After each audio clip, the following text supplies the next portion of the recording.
أعوذ بالله من الشيطان الرجيم بسم الله الرحمن الرحيم وإذ قال إبراهيم رب اجعل هذا البلد آمنا واجنبني وبني أن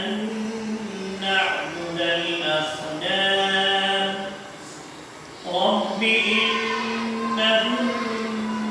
أضللن كثيرا من الناس فمن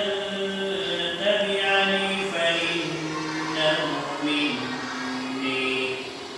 ومن عصاني فإنك غفور رحيم ربنا إني أسكنت من ذريتي بواد غير ذي زرع عند بيتك المحرم ربنا ليقيموا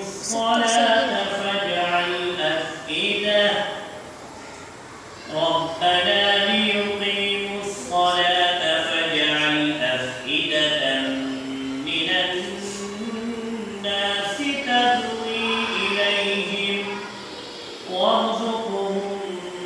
من الثمرات لعلهم يشكرون ربنا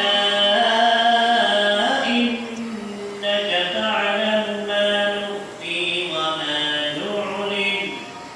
وما يخفى على الله من شيء في الأرض ولا في السماء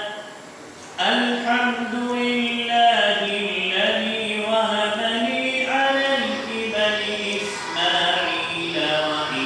وإسحاق